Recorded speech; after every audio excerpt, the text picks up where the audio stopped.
What's going on, YouTube? It's Untitled back here with another video. Usually it's Winning Tips Wednesday, but on this Wednesday we're going to mix it up because we cover a lot of topics in this game. Today, I'm going to give you my 7th inning program predictions and some other players who may have a chance to get in there when the program releases on Friday, September 24th, which also happens to be my birthday. So let me know in the comments section if you like this program or have any other ideas for bosses that you might think should be in there. Also, a sub to the channel would be greatly appreciated. Let's get into this video. Now, the teaser of this program was the wait is over. To me, that can only mean one thing: Hank Aaron or Ken Griffey Jr. And it's probably going to be Hank Aaron because every year in this game, Griffey Week is very, very big. So, with this card, 755 home runs in his career. This card should have close to max hitting attributes, pretty good fielding, and decent speed. And I feel that it is a lock for one of the boss options in the 7th inning. Here in this card, 94 overall, he's got 85 fielding, 67 speed. That should both be bumped up. 125 contact versus lefties. The power should definitely get an improvement. 85 contact, that should also be improved. This card should be really good. We're going back to MLB 20 for this card here, but I think the second boss is going to be Roberto Alamar. Last year, we got a 99 Alamar, but as a 12-0 reward, and a lot of people didn't have him. He was one of the 3rd inning bosses in MLB 19, so that could hurt his chances to be a boss, but people might not want to use him if he comes out any later than this in the game cycle. He's a switch hitter with elite defense, and he has a pretty good swing that a lot of people like to use on their ball player, which could make for a good selection in this program if you don't want Hank Aaron for whatever reason. As you see, last year he got a Gold Glove card, 98 fielding with 83 speed. He was really good, but like I said, no one really had a chance to use him, because if you didn't go 12-0, it was hard to get him off the market. Had to pay a million stubs and hope you're lucky enough to get that card when they sold it to you.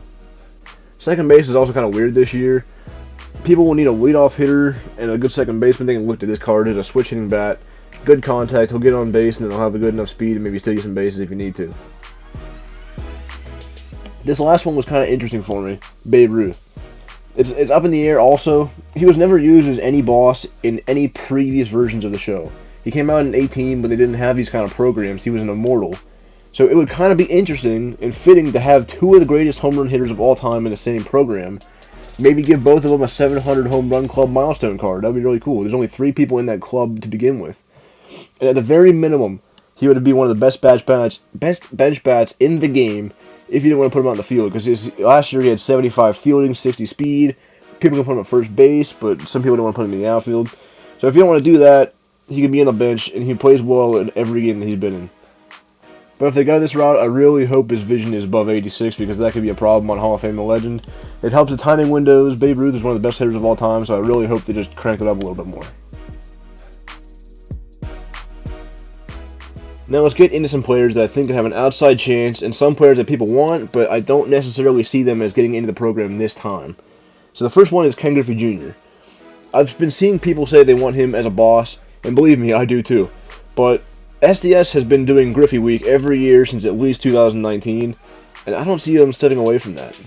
I could see him getting involved in a program like Clemente did this year, or something along those lines, but I don't really see it here. So to go with that, he was a program boss last year and in 2019, so it would be hard to believe that he would get the boss 3 years in a row, but it's Ken Griffey Jr., so we'll see what happens. Out of all the extra players I'm going to talk about today, these next 2 wouldn't surprise me if they made it in instead of Babe Ruth. Willie Mays has been extremely hard to get in the last 2 games. In 19, he was a Live Series collection. Last year, he was a World Series award late in the year. And it was almost impossible to get on the market because of how that rank system works. You couldn't go for the 40 wins and then get that pack. People had to sell him for 1 million stubs, and you hope you get lucky just like Alamar.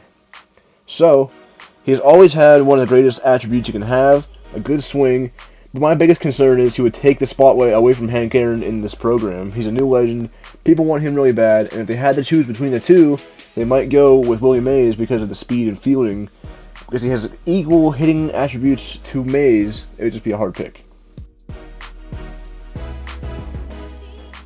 You might be seeing this and wondering, Rickey Henderson, really?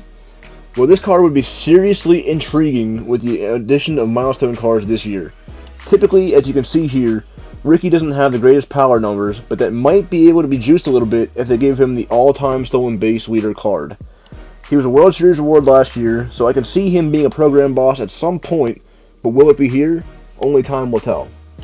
He's got gold fielding on this card, good reaction, he'll always have 99 speed. Decent swing, not the greatest, but I could see him being in there if they wanted to keep the spotlight on Hank Aaron and move in that direction. If my Roberto Alamar pick doesn't make it in, I think this has a real shot to be a boss. He was in the 4th inning program in MLB 19, but I feel like this program could use a middle infielder to bolster the diamond because they haven't seen a lot of them yet. A milestone card could be used for him also because of his 2,632 consecutive games. He is always good against lefties, and he's a good fielder, and if they release him at this point in the year, it could be close to his immortal card we saw in 18. He will always have that good fielding, decent swing, and he might be able to get some stats off that home run derby card we saw last year. We had good power across the board, good attributes across the board. Speed's okay, it'll be alright. Again, you might be seeing this and thinking I'm crazy, but as all these games go along, I'm always perplexed that we'd never get this Andrew Jones sooner. He basically has maxed out fielding every year, good enough hitting attributes, but they never release him early enough that anyone wants to touch him. Maybe this could be a year we see a solid Andrew Jones, milestone, gold glove, what have you, one that people might actually try to see if he's actually good or not. People will never use him because he comes out in like November, and it could be interesting to see if this card actually is good. He has Byron Buxton type fielding, he's got good speed, he might have good enough swing. We'll just have to see what happens with this program and what they want to go with it. So these last two players, I've seen people want these guys, but I just don't see it happening here. This one is Jimmy Fox.